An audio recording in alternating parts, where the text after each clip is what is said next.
terperinci mengenai PKPB, Perintah Kawalan Pergerakan Bersyarat di Selangor, wilayah Persekutuan Kuala Lumpur dan Putrajaya akan dikeluarkan dalam masa terdekat.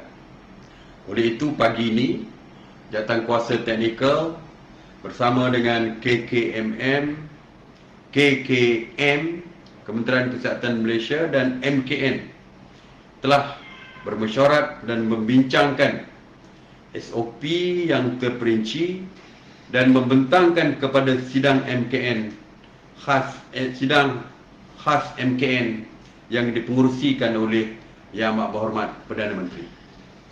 Antara SOP yang dipersetujui adalah seperti berikut.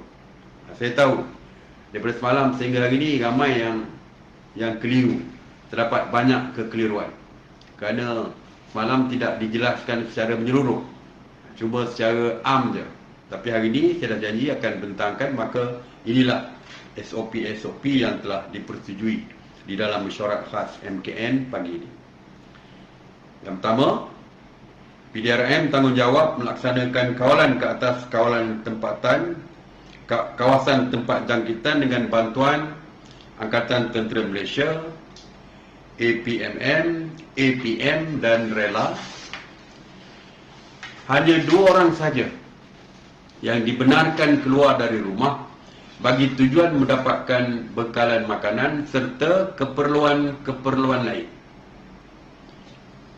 Orang-orang individu yang berisiko tinggi dan kanak-kanak tidak digalakkan keluar ke kawasan awam, terbuka dan sesak.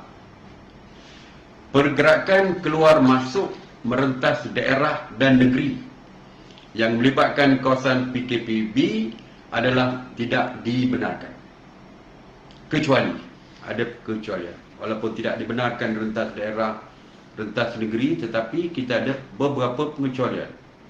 Yang pertama adalah bagi kes-kes kecemasan seperti sakit dan pengurusan jenazah di luar daerah dibenarkan, tetapi perlu mengemukakan permohonan pergerakan kepada pihak PDRM. Yang kedua, pekerja-pekerja dibenarkan merentas daerah dan negeri dengan syarat mereka mempunyai pas pekerja yang sah atau surat kebenaran daripada majikan. Saya tahu ramai yang mempunyai pas majikan, tetapi ada juga kadang-kadang kes yang melibatkan kad majikan tidak lengkap. Misalnya ditulis nama syarikat tapi tidak ada detail syarikat itu berada di mana-mana, di mana. Jadi untuk kes seperti ini saya mencadangkan supaya mendapat surat daripada majikan untuk mengesahkan mereka bekerja di syarikat tersebut. Bukan apa, untuk mengelakkan berlaku kesulitan sewaktu berdepan dengan sekatan jalan raya oleh pihak polis, tentera dan sebagainya. Bagi pekerja yang bekerja di dalam daerah yang sama, mereka tidak perlu mengemukakan surat majikan ataupun pas pekerja. Dan pihak kerajaan menggalakkan majikan membenarkan pekerja mereka untuk bekerja dari rumah. Jadi saya sebutkan tadi dari segi rentas daerah, rentas negeri. Ya, saya tahu ramai, walaupun Kuala Lumpur, wilayah Persekutuan Kuala Lumpur, Putrajaya dan Selangor dianggap satu zon, tapi ada pekerja daripada Shah Alam misalnya bekerja di Putrajaya.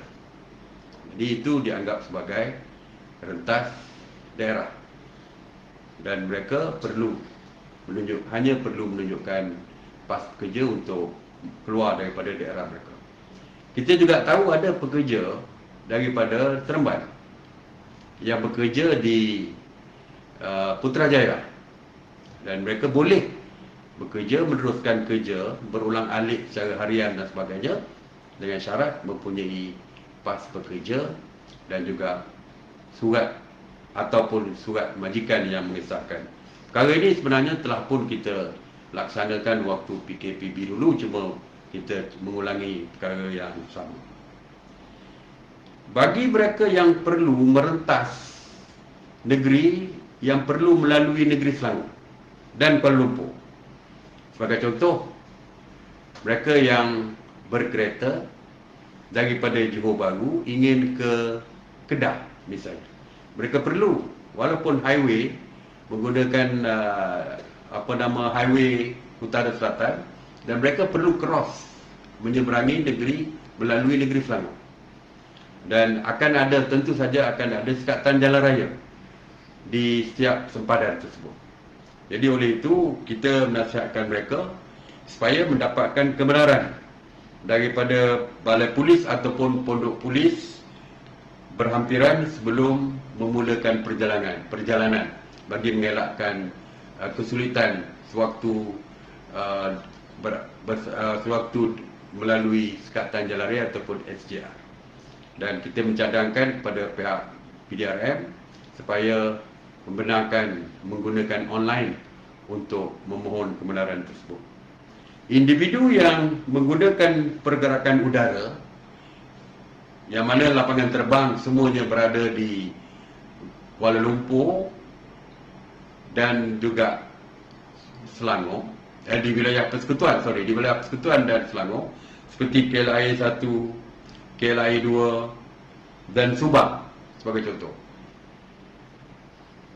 Mereka seperti dulu juga perlu mendapat kebenaran daripada pihak PDRM. Jadi saya cadangkan sebelum membeli tiket penerbangan, eloklah dapatkan surat kebenaran terlebih dahulu bagi mengelakkan kesulitan.